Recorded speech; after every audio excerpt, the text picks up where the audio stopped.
CNE news में आप सभी का स्वागत है और अब लेते हैं खबर विशेष की ये खबर। आज भाजपा कार्यालय कमलम में पत्रकारों के सवालों से घिरे केंद्रीय मंत्री हरदीप सिंह पुरी ने मीडिया कर्मियों से बातचीत करते हुए पानी पी पी कर कांग्रेस अध्यक्ष मल्लिकार्जुन खड़गे को जमकर धोया। आपातकाल यानी कथित संविधान हत्या दिवस पर कांग्रेस अध्यक्ष खड़गे के बयानों पर पुरी ने उन्हें आड़े हाथों लेते हुए जो कहा, इसे जरूर सुने। पत्रकारों के सवालों से भी कैसे घिरे हरदीप पुरी, इसे न सिर्फ देखें बल्कि सुने भी। पत्रकार वार्ता के दौरान केंद्रीय मंत्री पुरी के साथ भाजपा के प्रदेश अध्यक्ष जतिंदर पाल मल्होत्रा व पार्टी के उपाध्यक्ष शक्ति प्रकाश देवसाली भी मौजूद थे। आज की प्रेस वार्ता लोकतंत्र की जो हत्या हुई थी 11:30 संविधान हत्या दिवस को लेकर है और मैं सीधे माननीय हरदीप जी करनी है ना।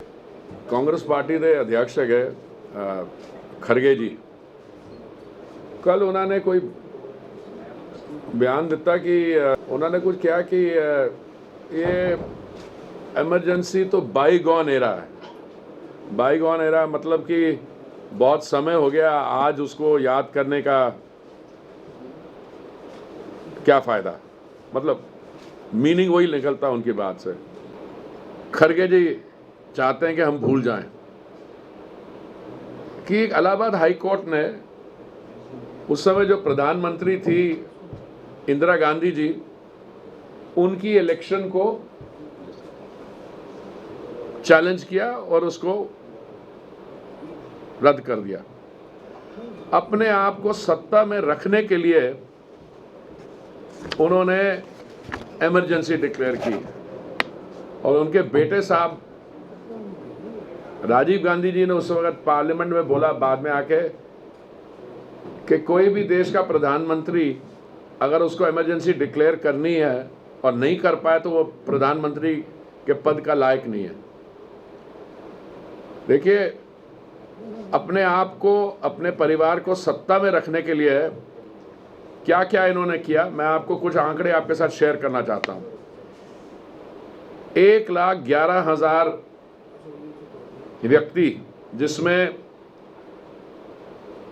विद्यार्थी थे, पत्रकार, आपकी कम्युनिटी के एक्टिविस्ट, सोशल एक्टिविस्ट होते हैं, लेबर लीडर्स और बिल्कुल इनोसेंट सिविलियंस, 1,11,000 से अधिक उनको ट्रायल के बगैर गिरफ्तार किया। दे वर जेल्ड। हमारा जो संविधान है वो किस चीज पे बेस्ड है? फंडामेंटल राइट्स पे। और सारा देश was living in fear. 253 journalists were jailed under MISA, Maintenance of Internal Security Act। एक हमारे बिहार के लीडर है, हमारी विचारधारा उनके साथ मिलती नहीं है, पर बिहार के लीडर है लालू प्रसाद यादव, उन्होंने अपनी बेटी का नाम मीसा भारती रखा। 51 फॉरेन जर्नलिस्ट। मैं जर्नलिस्ट से क्यों शुरू किया? क्योंकि आप लोग, आपका प्रोफेशन है और आप जर्नलिस्ट किस सिचुएशन में काम करते हैं। 51 फॉरेन जर्नलिस्ट, उनका वीज़ा रिवोक किया और उनमें से 29 ऐसे थे, उनको कहा कि आप कभी वापस इंडिया में नहीं आ सकते। और एक मशहूर BBC के कॉरेस्पॉन्डेंट थे मार्क टली, जो वर्चुअली इंडियनाइज हो गए और यहीं रहते हैं। हमारी जो प्रेस काउंसिल है, इंडियन प्रेस काउंसिल, उसको डिसॉल्व कर दिया। इमरजेंसी जब डिक्लेयर की गई तो जो देश का मंत्रिमंडल था, कैबिनेट, उनको बताया भी नहीं गया। जो प्रधानमंत्री जी के सचिव थे परमेश्वर नारायण हक्सर, PN हक्सर, उन्होंने कहा कि ये मीटिंग तो फॉर्मेलिटी थी। और इंदिरा जी ने once famously she said, when I imposed emergency not even a dog बार्क्ड।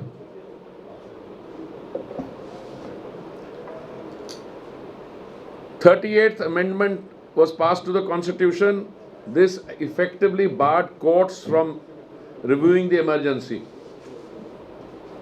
39th amendment, प्रधानमंत्री की election could not be questioned. इसका इफेक्ट ये था.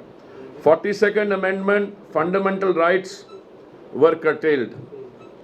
और जस्टिस HR खन्ना जो उस समय सुप्रीम कोर्ट के सीनियर मोस्ट जज थे, उनको सुपरसीड कर दिया गया. 21 महीने के दौरान 48 ऑर्डिनेंसेस पास हुई.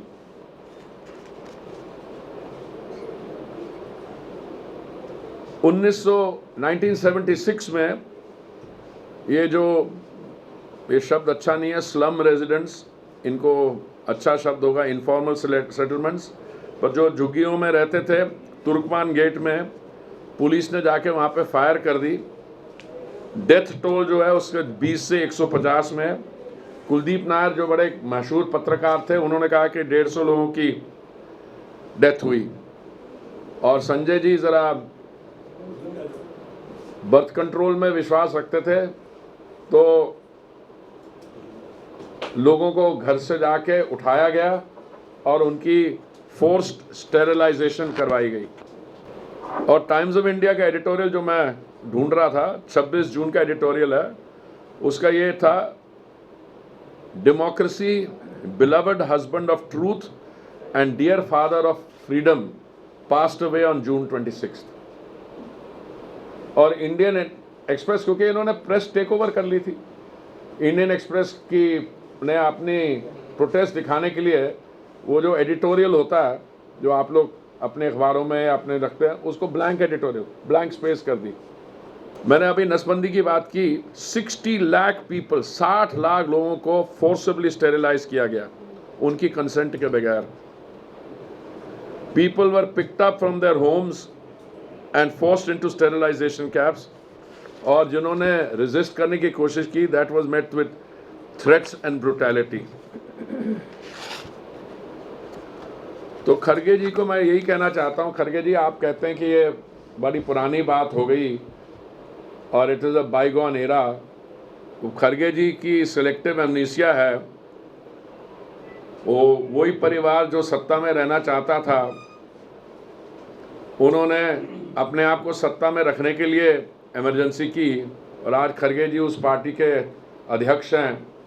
तो शायद पता नहीं खरगे जी खुद विश्वास करते हैं कि नहीं जो बातें करते हैं, पर उन्होंने ऑन रिकॉर्ड कही. तो मैंने सोचा कि हमें आपके साथ इंटरेक्शन होगी, आपके सवाल होंगे, मैं बड़ी खुशी से उनको जवाब दूंगा.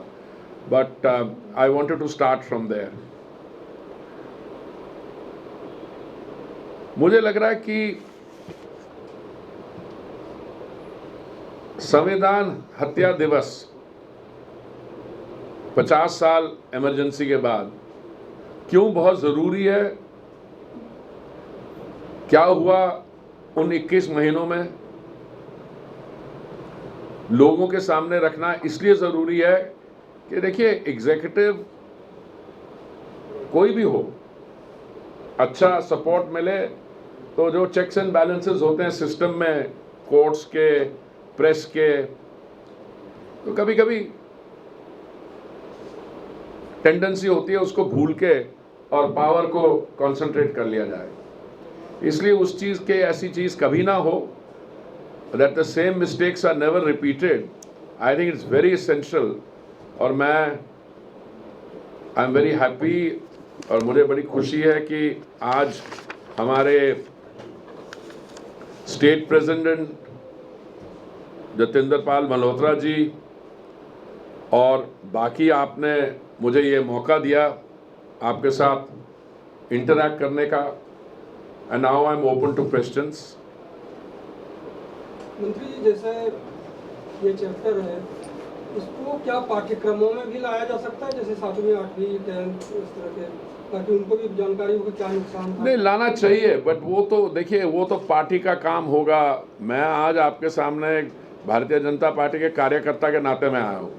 मैं समझता हूँ कि देखिए, I am a student of history, और मैंने अक्सर देखा कि जो इतिहास लिखा जाता है, आपको पहला प्रश्न ये पूछना चाहिए कि लिख कौन रहा है, उसको कौन लिख रहा है। पुराने ज़माने में जब अगर आप देखें, जब अंग्रेज़ों की हुकूमत थी 190 वर्ष यहाँ पे, तो सारी हिस्ट्री जो उस समय की लिखी गई थी उन्होंने ही लिखवाई थी। उसमें वो ये कहना चाहते थे कि जब अंग्रेज़ों के यहाँ आने से उनका यहाँ आने से पहले भारत में कुछ था ही नहीं, उन्होंने आके यहाँ पे मॉडर्न गवर्नेंस, ये सरेआम झूठ है। मैं आपको बताता हूँ कि एक कैम्ब्रिज विश्वविद्यालय में एक हिस्टोरियन है एंगस मैडिसन, उनका आप रिसर्च पढ़िए, तो उन्होंने कहा है कि सन 1700 में, मैं 1700 का फिगर क्यों ले रहा हूँ 1700 का, क्योंकि अंग्रेज़ों की जो 190 साल की हुकूमत है, कॉलोनियल डोमिनेशन, उसको बैटल ऑफ प्लेसीज 1757 से उसकी शुरुआत मानी जाती है। तो बैटल ऑफ प्लेसी अंग्रेज़ों के आने के 50 साल पहले भारत की जो अर्थव्यवस्था थी उस समय विश्व भर में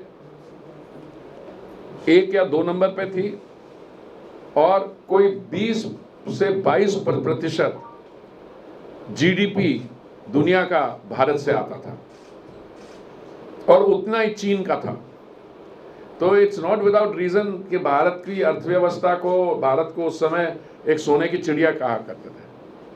सो वो ग्लोबल कंट्रीब्यूशन 20-22% से अधिक लेके 190 साल की अंग्रेजों की हुकूमत के बाद 1947 में वो गिरता 2% पे आ गया। और जो यूनाइटेड किंगडम की इंडस्ट्रियलाइजेशन हुई है वो कैसे हुई है कि आपकी डी इंडस्ट्रियलाइजेशन हुई है। और जब मोदी जी ने दायित्व संभाला तो भारत की अर्थव्यवस्था थी कोई 11वें या 10वें स्थान पे, $2 ट्रिलियन की इकोनॉमी थी। आज हम 10वें स्थान से लेकर 5वें स्थान पर पहुंचे, यूके को ओवरटेक करके 4थे स्थान पर पहुंचे, जापान को ओवरटेक करके, और इस समय 3रे स्थान के लिए हम जर्मनी को चैलेंज कर रहे हैं। और ये मेरी असेसमेंट नहीं है, वर्ल्ड बैंक और इंटरनेशनल मॉनेटरी फंड की है। पर ये मैं बात आपको क्यों रख रहा हूँ, इसलिए कि मैं चौथे हमारी अर्थव्यवस्था अगर पिछला क्वार्टर लें तो इट ग्रू एट 9% प्लस, और हमारी रेट ऑफ ग्रोथ जो कंजर्वेटिव एस्टिमेट्स हैं वो भी है 6.4%। पर बाकी ये जो इकोनॉमीज हैं, यूके, जापान, जर्मनी, ये 2% पे ग्रो कर रही है। इसलिए you don't need rocket science know कि अभी आप 4थे स्थान पे हैं, 3रे स्थान पे आएंगे। और आने वाले जो मोदी जी का सपना और संकल्प है कि 2047 तक हमें विकसित भारत बनना है, उसकी यात्रा जो है वो अच्छी तरह उसकी नींव पड़ गई है। पाठ्यक्रमों वाली बात रह गई। बताइए एग्जैक्टली, बताइए आप क्या सजेस्ट। जैसे आपने हिस्ट्री की बात करी, तो हिस्ट्री के जो स्टूडेंट होंगे शायद वो पढ़ सकेंगे। हाँ, लेकिन हम शुरुआती दौर में 5वीं, 6वीं, 7वीं में अगर इस नहीं, तो मैं आपको वही कहता हूँ, मैंने आपको इसका इसलिए बताया क्योंकि पहले जो केंद्र में मंत्री भी हैं और आपकी बात सुन, नहीं, मेरी बात नहीं है, बाकी सारे मंत्री यही बात कर रहे हैं कि हमारे स्कूल के करिकुलम में, आप वो बात कर रहे हैं, पर उसमें स्कूल के करिकुलम में तो आएगा, क्योंकि हमारा जो इतिहास है 50 साल का वो लिखा जाएगा। ऐसे होता क्या है, कंटेम्प्रेरी हिस्ट्री कम लिखी जाती है। पर आपका जो कहना है हमें कंटेम्प्रेरी हिस्ट्री पर कंटेक्ट है, मैं बिल्कुल सहमत हूँ। हमारे क्या, हम एंशिएंट हिस्ट्री पढ़ते हैं, मॉडर्न हिस्ट्री, मिडिवल हिस्ट्री पढ़ते हैं, मॉडर्न, पर अब जो लिखा जा रहा है, और तभी अगर आप संविधान हत्या दिवस मना रहे तो स्कूल के करिकुलम में तो आएगा ही आएगा। हाँ, मतलब इधर हाल फिलहाल में 10 साल आपकी सरकार की हो गई जी, 11 साल, हाँ, तो शायद हमें लगता है कि नेक्स्ट कर देंगे या नहीं कर देंगे। आपकी बात जो है, मैं अपने जो हमारे हायर एजुकेशन मंत्री हैं, मैं उनको बोला, मैंने स्कूल में भी, देखिए ये स्टेट का भी सब्जेक्ट होता है, फिर आपको समझाने में भी आसानी होगी। मेरे को समझाने में कोई मुश्किल नहीं है, अगर समझने वाला समझना चाहे तो समझ आ जाए। देखिए ऐसा है, इसमें स्टेट गवर्नमेंट्स हैं, कई स्टेट गवर्नमेंट्स आपकी ऐसी भी हैं। अब मैं पंजाब गवर्नमेंट के बारे तो नहीं कुछ कहना चाहूँगा, क्योंकि हाँ नहीं, ऐसा है, कई कांग्रेस की सरकारें, कई आम आदमी पार्टी एक सरकार है, कांग्रेस की भी हैं 2-3, वो तो कहते हैं ऐसा कुछ हुआ ही नहीं। क्या कहते हैं, स्कूल के करिकुलम में तो मैं तो समझता हूँ कि आप इसी इवेंट को कवर करेंगे, आप एग्जीबिशन में जाएगा, स्कूल की करिकुलम में तो अपने आप आएगी चीज़। क्योंकि आप भी तो, इतिहास कौन लिखता है, हम ही जैसे, आप जैसे लोग लिखते हैं। 10 साल में हमने देरी की, मुझे नहीं लगता। हम तो ये बात करते आए हैं। देखिए उस समय जब ये जून की बात कर रहा हूँ 1975 की, हमारे ही लोग हमारे, उस समय तो मोदी जी प्रचारक थे, वो पंजाब आए, उन्होंने जिन परिवारों के कुछ लोगों को अरेस्ट किया गया उनसे मिले, अंडरग्राउंड लिटरेचर दिया।